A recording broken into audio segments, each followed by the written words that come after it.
भगवान के उस दिव्य ऐश्वर्यपूर्ण स्वरूप का दर्शन करने के बाद अब शुकदेव जी महाराज भगवान के दिव्य महारास में प्रवेश करते हैं। आइए हम और आप भी अपने मन को भगवान के महारास में समर्पित करें।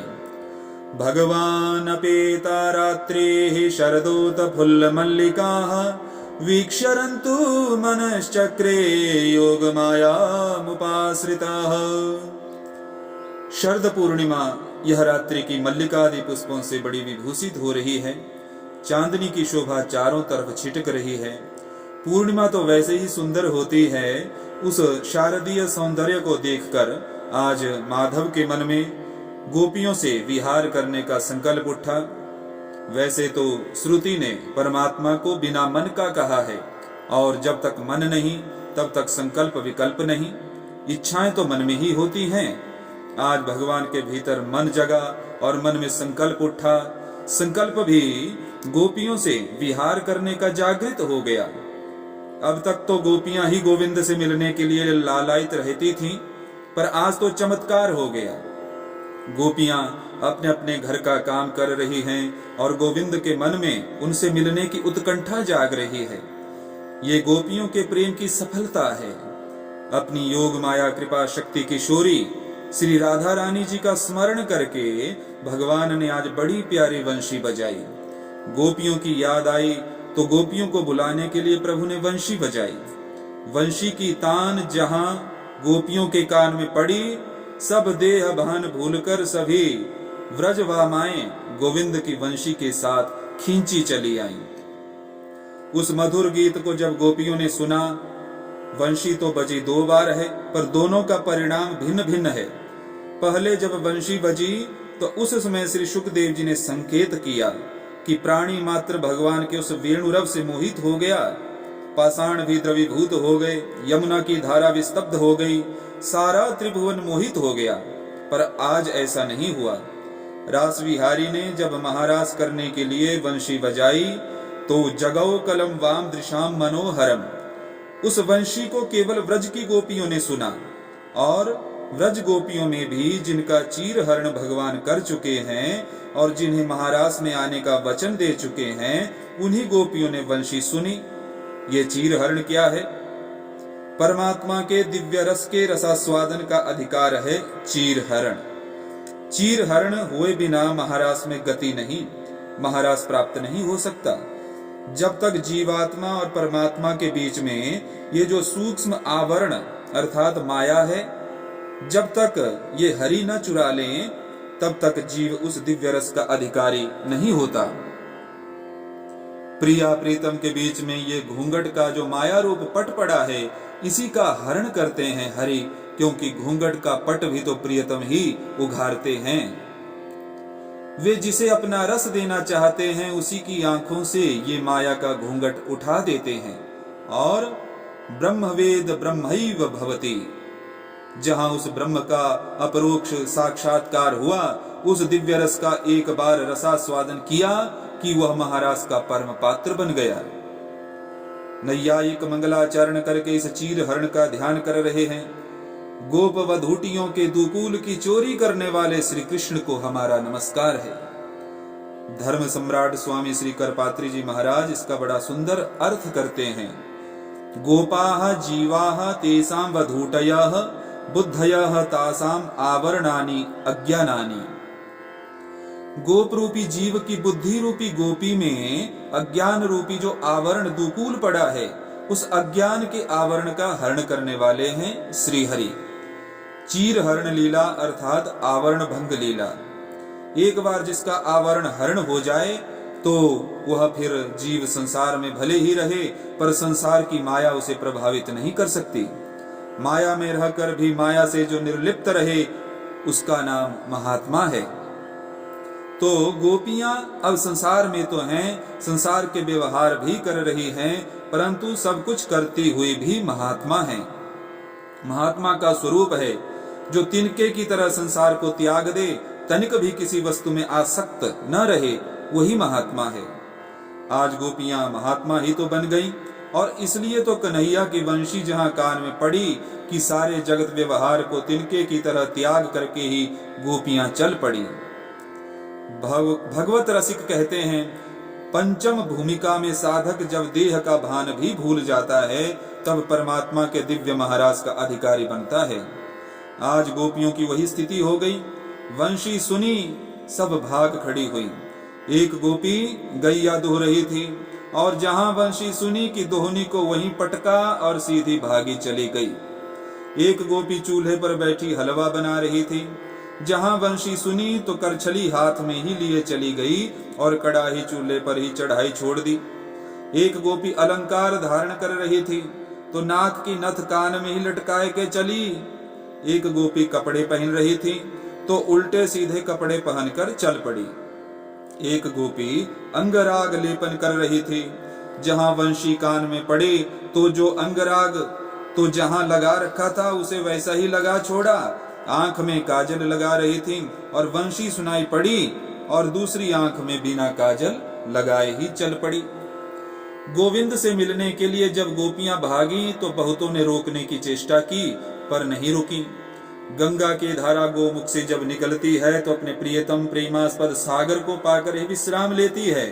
छोटा मोटा पत्थर यदि रुकावट बने तो अपने वेग से बहा ले जाती है और बड़ा पहाड़ यदि सामने आ जाए तो अपनी दिशा बदल कर चली जाती है। परंतु लक्ष्य सागर को पाना है, किसी से टकराना नहीं।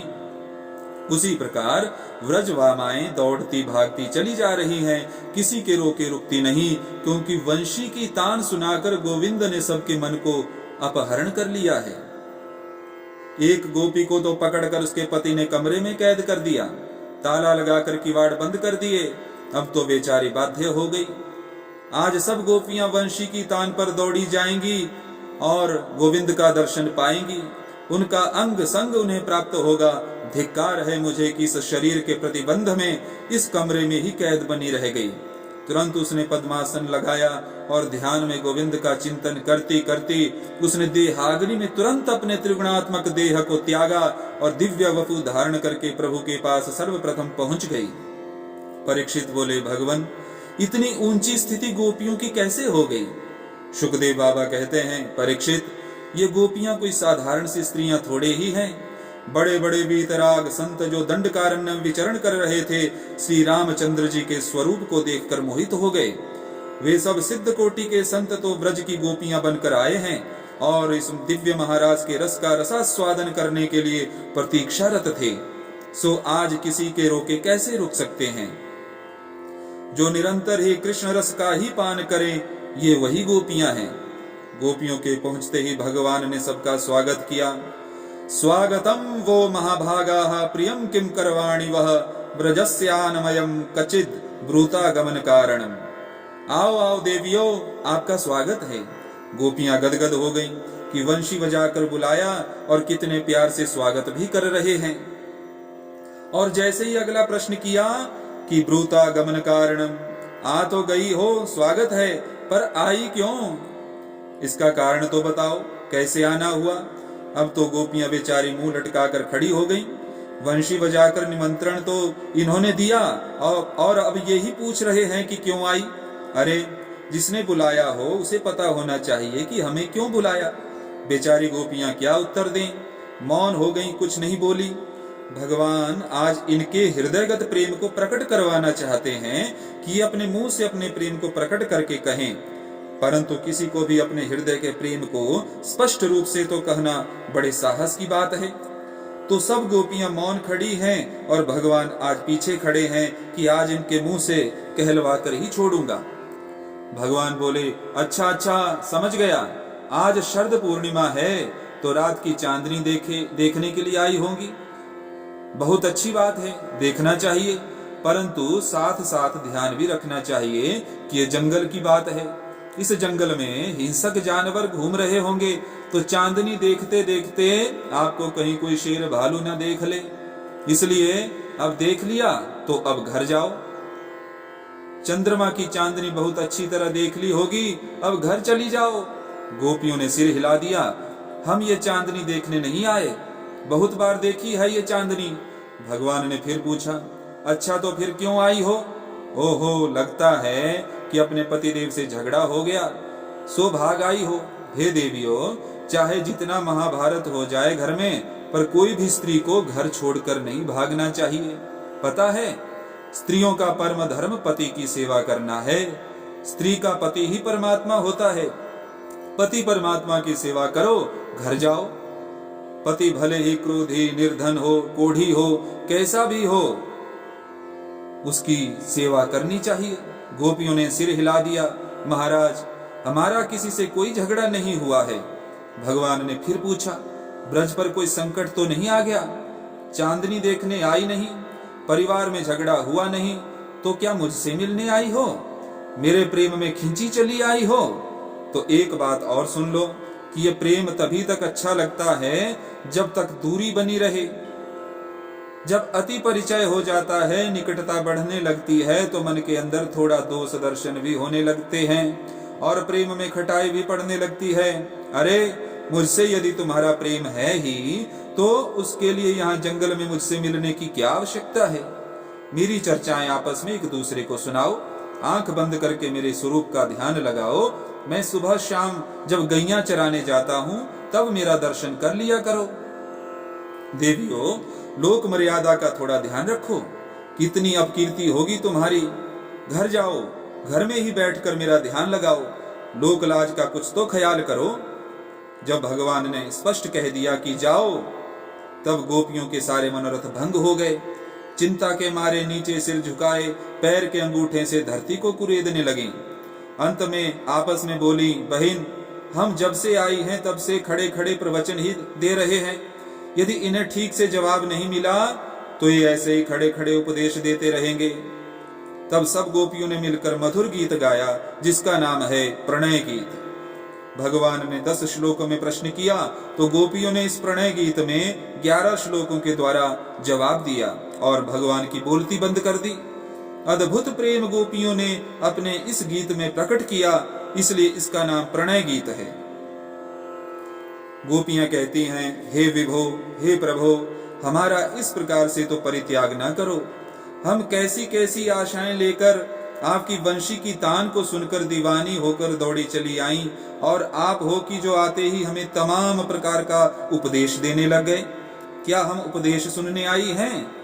पहले तो ये बताओ कि तुम्हें ये उपदेश देने का अधिकार है क्या? तुम अहीर के छोरा, हम गंवार ग्वालिनी, न तो तुम्हें उपदेश देने का अधिकार है और न हम सुनना चाहती हैं।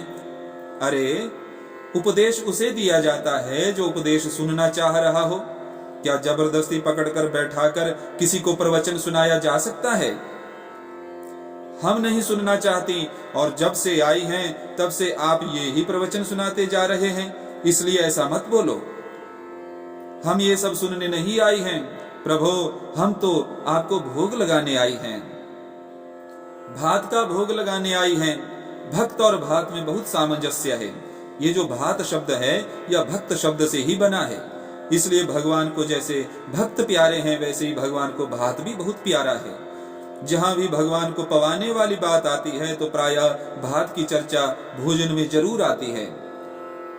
राम जी महाराज भी जब चक्रवर्ती जी की गोद में बैठकर पा रहे थे तो क्या था, दधी ओदन अर्थात दधी भात पा रहे हैं। तो भगवान को भात बहुत पसंद है, ऐसे ही भक्त भी बहुत पसंद है। भात कैसे बनता है? सबसे पहले तो धान घर में आवे, फिर धान में तमाम मूसल मारकर उसका छिलका उतारा जावे, तब चावल अलग होगा। मूसलों के प्रहार से छिलका उतारकर चावल निकाला जाता है, फिर उस चावल को खौलते हुए पानी में डाला जाता है, थोड़ी देर तक खौलाया जाता है और इतना खौल जाए कि उठाकर जब हम उसे मसलें तो बिल्कुल भी कणिका उसमें दिखाई न पड़े, थोड़ी भी कठोरता भीतर न रह जाए, हाथ पर रखते ही एकदम पिस जाए, कठोरता का कण भी कहीं न रह जाए, तब वह शुद्ध भात बन जाता है। ऐसे ही जीव भगवान का भात है, उसे भक्त अर्थात भात बनने में बहुत समय लगेगा। पहले तो ये माया में चिपका बैठा है, जैसे धान में मूसल मारो, छिलका उतारो, चावल निकालो, उसी प्रकार पहले तो हमें संसार के थप्पड़ खाते खाते किसी सदगुरु की अनुकंपा हो जाए, वह शरण में स्वीकार कर लें, तब शनै शनै विवेक पूर्वक इसका छिलका उतारा जाता है। ये माया का छिलका जब उतर जाता है, जीव शुद्ध स्वरूप में हो जाता है, तब भगवान के पाने योग्य अब चावल बनता है। अब चावल तो बन गया, छिलका तो उतर गया, परंतु थोड़ा अब इसे खौलने की आवश्यकता है। चावल खूब खौलेगा तभी भात बनेगा। तो जीव जब परमात्मा के विरह की आग में तपता है, हे प्रभु कैसे मिलोगे, कब मिलोगे, कहाँ मिलोगे, और निरंतर उस प्रभु के विरह की आग में आग उसके भीतर धधकती रहे और उस विरह अग्नि में तड़पता रहे, तब जाकर इतना तड़पता है कि उसके भीतर की कठोरता बिल्कुल समाप्त हो जाती है। जब तक थोड़ा भी कण है तब तक पाने में स्वाद नहीं आएगा। चावल की कठोरता समाप्त हो जाए तब वह भात कहलाता है। उसी प्रकार हमारे भीतर की सारी कठोरता अर्थात हमारा सारा अभिमान गल जाए, तनिक भी अहंकार हमारे भीतर न रह जाए, कर्तृत्वाभिमान, देहाभिमान, ज्ञानाभिमान, विद्याभिमान आदि सारे अभिमानों को गलाकर जब हम अपनी सत्ता को ही समाप्त करके सर्वथा परमात्मा को समर्पित हो जाते हैं, उसकी विरह अग्नि में अपने सारे अस्तित्व को गला देते हैं, तब भगवान प्रसन्न हो जाते हैं। अब मेरा भात बन गया, अब मेरा भोग्य बन गया।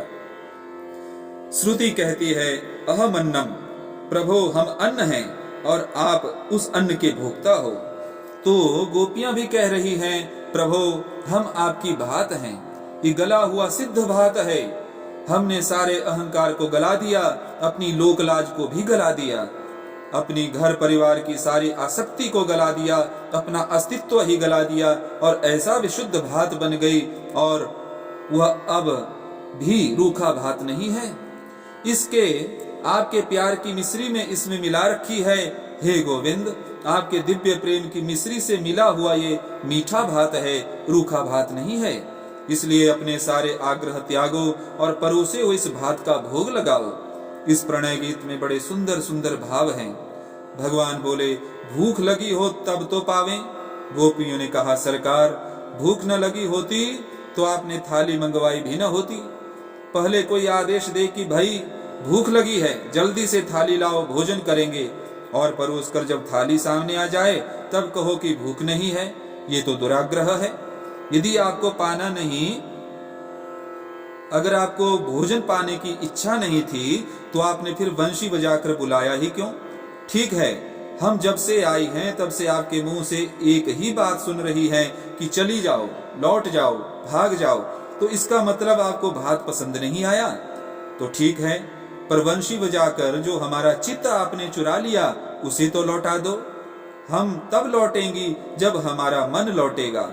कृष्ण गृहीत मानसा, हमारा मन तो आपने ग्रहण कर लिया है, और इतना तो आप जानते ही हैं सरकार, कोई भी इंद्रियां बिना मन के काम नहीं करती। कान कथा कब सुनेंगे? जब मन सार्थक लगेगा। पैर घर को कब चलेंगे? जब मन आदेश देगा। तो जब आपने मन ही चुरा लिया तो अब घर हम पैर के बिना कैसे लौटेंगे? प्रभु आपने बंशी बजाकर हमारा चित्त तो बड़े आराम से चुरा लिया, सो अब हमारे पैर घर की तरफ चल ही नहीं रहे, कैसे जाएं? भगवान बोले तुम्हारे पैर काम नहीं कर रहे तो योग बल से मैं तुम्हें घर घर पहुंचा दूंगा, फिर तो पधारोगी। गोपियां बोली वाह, तन को घर पहुंचा दोगे पर मन अपने पास रखोगे, तो घर जाकर करेंगी क्या? अरे घर के काम तब होंगे जब मन साथ में होगा। भगवान बोले अच्छा, तो तुम चाहती क्या हो? गोपियों ने अपने मन के भाव स्पष्ट कर दिए, जो भगवान गोपियों के मुख से कहलवाना चाहते थे कह दिया। हे सखे, आप अपने दिव्य अधरामृत से हमें कृतार्थ करो, अभी सिंचित करो। ये अधरामृत क्या है भाई? संत बहुत सुंदर अर्थ करते हैं। धरती इति धरा, धरा अमृतम धरामृतम, धरामृतम न भवती इति अधरामृतम।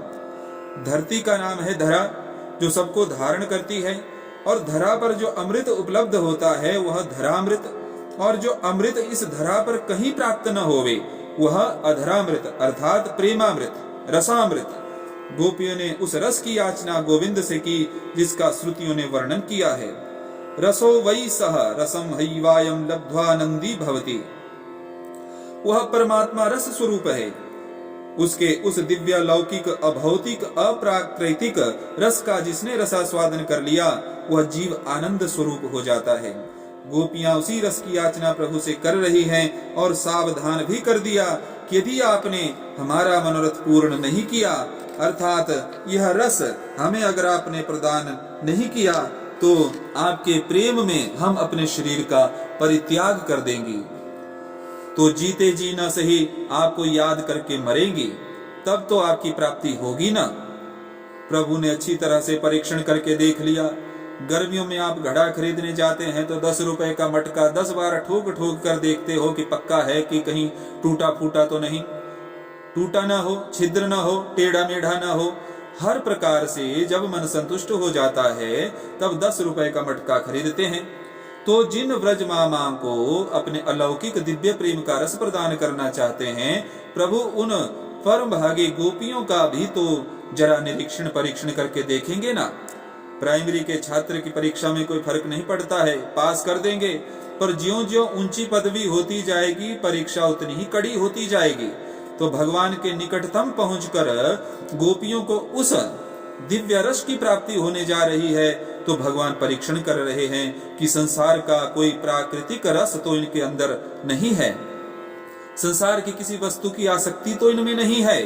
पर गोपियों ने जब सब प्रकार से अपनी परीक्षा दी और कहा, महाराज आपके लिए हम सब कुछ त्याग कर आ गई हैं, कोई प्रलोभन अब हमें आपसे अलग नहीं कर सकता, आप स्वयं भी हमें अपने से अलग नहीं कर सकते हैं।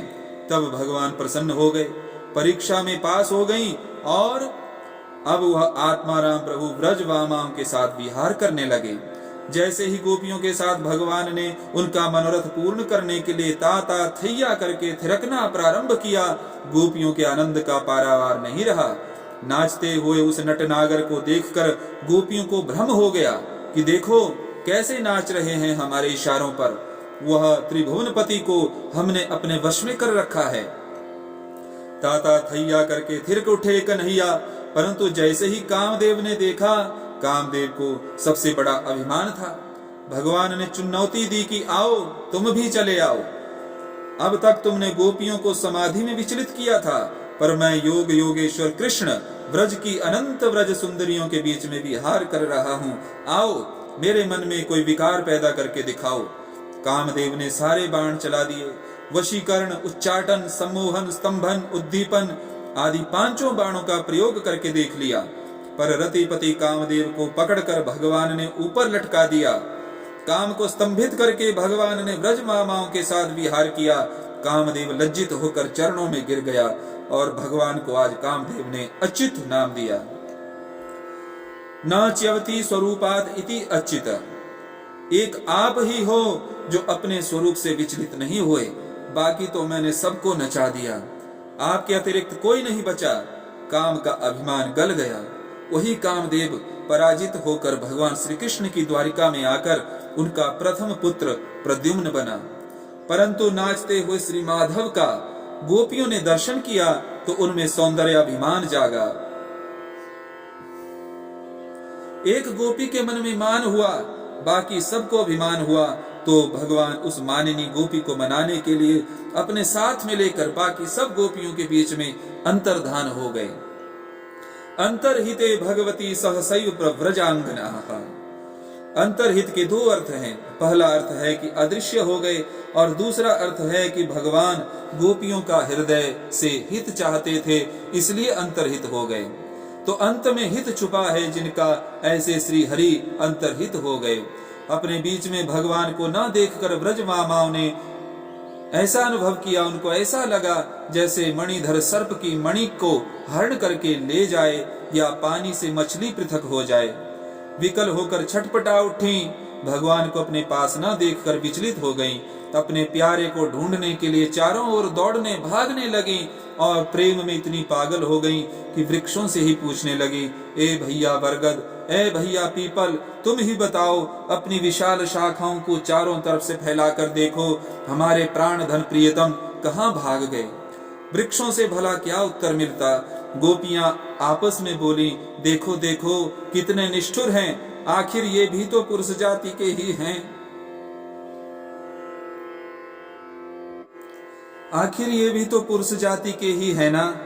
स्त्री हृदय की व्यथा को क्या समझेंगे, छोड़ो, इनसे बात करना हम छोड़ देती हैं। तुलसी से बात करने लगी, बहन तुलसी, तू तो हमारे प्रिय से बहुत प्रेम करती है, मेरे बिना तो, आपके बिना तो वह भी भोजन स्वीकार नहीं करते। बहन जलती पता कहाँ है? तेरा तो नाम ही तुलसी है। तुना विष्णुना लसती शोभने, तेरी तो शोभा ही हमारे गोविंद के पाद पद्मों में होती है, जल्दी बोल। तभी अचानक हवा का झोंका आया और तुलसी का पौधा हिल गया। एक गोपी बोली, सिर हिला रही है कि मैं नहीं बताऊंगी। तो तुलसी को भी खरी खरी सुना दी, अरे बहन, इससे तो पूछना ही बेकार था, ये तो हमारी सौतन लगती है, ये हमें भला क्यों बताने चली? आगे चलो।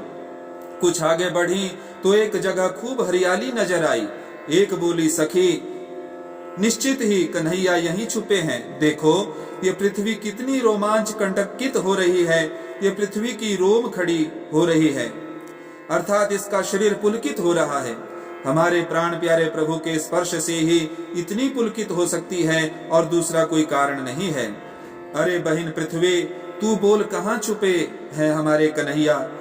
तेरी पुलकावली बता रही है कि तेरे पास यहीं कहीं छुपे हुए हैं। तेरा अंग अत्यंत रोमांचित हो रहा है। मानो पृथ्वी ने कहा, देवियों, ये तुम्हारा भ्रम है, ये जो हरियाली तुम देख रही हो ये तो तुम्हारे श्री कृष्ण के जन्म से भी पहले की है। गोपियां बोली, नहीं नहीं, ये हम मानने को तैयार नहीं हैं। हमारे प्यारे का अंग संग हुए बिना तू इतनी रोमांच कटंकित नहीं हो सकती। हाँ, ये बात और है कि तू श्री कृष्ण रूप में ना सही तो जब हमारे प्यारे वामन बनकर तुझे नाप रहे थे अपने श्री चरणों से, तब से उनके चरणों का अंग अंग पाकर तू पुलकित हो गई। पृथ्वी ने कहा, नहीं नहीं, वामन जी का भी जन्म नहीं हुआ था, उससे पहले की हरियाली है। तो तीसरी गोपी ने जवाब दिया, अरे वामन रूप में ना सही तो जब हमारे प्यारे बाराह बनकर हिरण्याक्ष के चंगुल से तेरा उद्धार करने गए थे, उस समय हमारे प्रियतम का बाराह रूप में परिरंभण करके तुमने उनका आलिंगन किया होगा। तब से तू रोमांच कंटकित हो रही है, पुलकित हो रही है। प्रेमी विरही को बोध नहीं रहता कि मैं किससे बात कर रहा हूँ। गोपियां गोविंद का पता सबसे पूछती हुई उन्मत्त हो रही हैं, विचरण कर रही हैं। इतना सब ढूंढने पर भी जब प्यारे नहीं मिले, तब गोपियों ने फिर युक्ति से काम लिया। क्या करें? एक बोली, चलो लीला अनुकरण करते हैं। जैसी लीलाएं प्रभु ने की हैं वैसी हम तो नहीं कर पाएंगी। उठपटांग लीला करेंगी तो वे हाथ पकड़कर जरूर कहेंगे, ऐसे नहीं ऐसे करो, बस पकड़े जाएंगे। हाँ, ये ठीक है। तब तो एक गोपी यशोदा बन गई और एक गोपी कृष्ण कन्हैया बन गई, और जैसी लीला भगवान करते थे वैसी ही लीला वे गोपियां आपस में मिलकर करने लगी। एक गोपी पूतना बनी, गोपी को मारने का विनय किया। गोपियां सब तालियां बजाने लगी, पूतना मर गई, पूतना मर गई, पर माधव नहीं आए। एक गोपी अपनी चुनरी को आकाश में उड़ाकर कहने लगी, ब्रजवासियों मत घबराओ, मैंने गोवर्धन उठा लिया, ये इंद्र तुम्हारा कुछ नहीं बिगाड़ेगा। जब गोपियों को भगवान के दर्शन नहीं हुए, अत्यंत विचलित हो गईं, तब गोपियों की इस विकलता को देखकर प्रभु तुरंत ब्रज गोपियों के बीचों बीच प्रकट हो गए। कैसे प्रकट हुए? इतने सुंदर की आज मनमथ अर्थात कामदेव के मन को भी मथ देने वाला माधव का सौंदर्य है। मदन के मन को भी मोह लेने वाले मदन मोहन भगवान प्रकट हो गए। केवल पीतांबर भी कह सकते थे, पर पीतांबर नहीं कहा। पीतांबर धर अर्थात जब कोई प्रेमी भगवान के विरह में विकल होकर अश्रुपात करता है, कृष्ण दर्शन की लालसा से जब कोई आंसू बहाता है, तो भगवान उसके आंसुओं को पोंछने के लिए पीतांबर हाथ में धारण करके दौड़ते हैं, ओढ़ कर नहीं। हाथ में धारण करके भगवान पीतांबर लेकर दौड़े। भगवान की उस दिव्य छटा को देखकर सब गोपियों को लगा जैसे मृत शरीर में प्राण आ गए। घेर लिया गोविंद को चारों ओर से, गोपियों का प्रेम चारों तरफ से बरस पड़ा। हे परीक्षित, बड़े बड़े गोपियों को जो, बड़े बड़े योगियों को जो आनंद प्राप्त होता है, वह ब्रह्मानंद, अद्भुत आनंद उस ब्रज मामा को नेत्र बंद करके प्राप्त हुआ, उन गोपियों को प्राप्त हुआ। अंत में गोपियों ने घेर कर पूछा, प्रभु, संसार में 3 प्रकार के लोग देखे जाते हैं। एक वह है जो प्रेम के बदले में प्रेम करते हैं, एक वह है कि हम तो प्रेम कर रहे हैं, तुम करो या मत करो, और एक वह है जो किसी से प्रेम करना जानते ही नहीं। भगवान कहते हैं, देवियों, जो प्रेम के बदले प्रेम करे उसे प्रेमी नहीं कहते, उसे व्यवहार कहते हैं। और हम तो प्रेम कर रहे हैं, तुम करो या ना करो, ऐसे प्रेमी माता पिता ही हो सकते हैं। और जो किसी से प्रेम नहीं करते वे 4 प्रकार के होते हैं: आत्माराम, आप्तकाम, अकृतज्ञ और गुरुद्रोही। आत्माराम संत तो अपने शरीर से ही प्रेम नहीं करते और किसी से क्या करेंगे।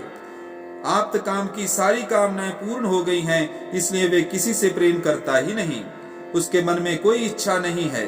पर अकृतज्ञ अर्थात कृतज्ञ व्यक्ति भी किसी से प्रेम नहीं करता, वे स्वार्थी होते हैं। और चौथा गुरुद्रोही है, जो प्रेम करने वाले को भी लूटने में कसर न छोड़े, अपनी प्रेमी को भी जो लूट ले, वे गुरुद्रोही होते हैं। प्रभु ने गोपियों के साथ अद्भुत महारास की लीला की। हमारे भोले बाबा भी पहुंच गए उस रास मंडल में। गोपियों ने टोक दिया, बाबा या दाढ़ी मूछ वालों का कोई काम नहीं, निकलो बाहर। भोले बाबा ने कहा, देवी मौका तो दो, हम भी बहुत बढ़िया नाच लेते हैं। गोपियों ने कहा, यहाँ पुरुष प्रवेश सर्वथा वर्जित है। तो भोले बाबा दौड़कर गए और यमुना स्नान करके प्रेम सरोवर में डुबकी मारकर, लहंगा फरिया ओढ़कर, चुनरी का हाथ भर का घूंघट डालकर गोपियों के झुंड में मिलकर पहुंच गए। गोविंद पहचान गए, आओ मेरे गोपेश्वर नाथ। तब से रास मंडल में वृंदावन के बीच भोलेनाथ गोपेश्वर बने विराजमान हैं। काम को भस्म करने वाले कामारी शिव जहां गोपी बनकर स्वयं ठुमका मार रहे हैं, उस महारास मंडल में काम का प्रवेश भला कैसे हो सकता है। इसलिए वे विक्रीडन गोविंद का जो महारास में हुआ है, इसे कोई प्रेम पूर्वक वर्णन करे या श्रवण करे, उसे भगवान की विशुद्ध परा भक्ति प्राप्त हो जाती है और उसके हृदय का काम रोग सर्वथा समाप्त हो जाता है। यह फलश्रुति श्री सुखदेव जी महाराज ने परीक्षित को बताई है।